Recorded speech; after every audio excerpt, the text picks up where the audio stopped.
দিদি বাড়িতে এসেছি বলে কথা, সবাইকে একটু ভালো মন্দ না করে খাওয়ালে হয়?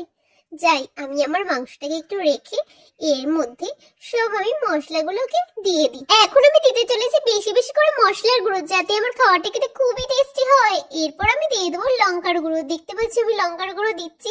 তো লঙ্কার গুঁড়ো দেওয়া হয়ে যাওয়ার পর আমি আমার পেস্ট করে রাখা সব মশলাগুলোকে দিয়ে দেবো, যাতে খাওয়াটা খেতে খুবই টেস্টি হয়। তো আমার সব পেস্ট করে রাখা মশলাগুলো দেওয়া হয়ে যাওয়ার পর আমি এখন দিয়ে দেবো বেশি করে লবণ। এরপর আমি চিকেনের মধ্যে দিয়ে দেবো একটু কর্নস্টার্চ, যাতে আমার খাবারটা খেতে খুবই ক্রিস্পি ক্রিস্পি হয় আর টেস্টি হয়। এখন আমি সব মশলাগুলোকে চিকেনের সাথে ভালো করে ম্যারিনেট করে নেব। তো আমার ম্যারিনেট করা হয়েছে, খুবই সুস্বাদু একটা গন্ধ বেরিয়েছে, দেখতে পাচ্ছ। যাই, এখন তাড়াতাড়ি করে চিকেন পকোড়াগুলোকে ভেজে নিই। লা লা লা লা লা, আহা কি সুন্দর না গন্ধই বেরোচ্ছে। তোমাদের কার কার এরকম চিকেন পকোড়া খেতে ভালো লাগে কমেন্ট করে জানিও। আহ কি সুন্দর গন্ধ। আমার তো পকোড়া করা ডান।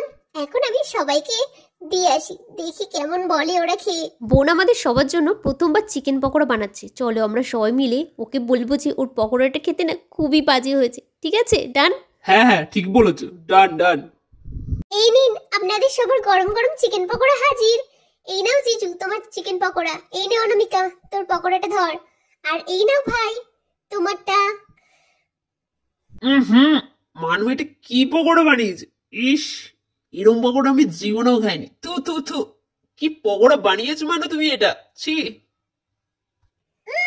মানু তুই এটা কি পকোড়া বানিয়েছিস, কি বাজে, আর খাবো না। এ বাবা, একদম বাজে বাজে। ধুর, এত ভালো বানালাম কেন যে এরকম হয়ে গেল। পকোড়াটা খেয়ে এরকম বলছে সবাই? যাই একটু খেয়ে দেখি তো। ইস, কি বাজে সত্যি বোন, তুই এটা কি বানিয়েছিস? আমি তো আর খাবো না, ছি। এটা কোনো পকোড়া হলো? ছি ছি।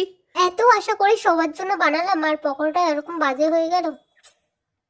আরে আরে, হেভি হয়েছে, দারুণ হয়েছে, দারুণ। আরে সত্যি দারুণ হয়েছে, দারুণ। হ্যাঁ হ্যাঁ সত্যি খুব টেস্টি হয়েছে, খুব টেস্টি। ইয়ে কি মজা।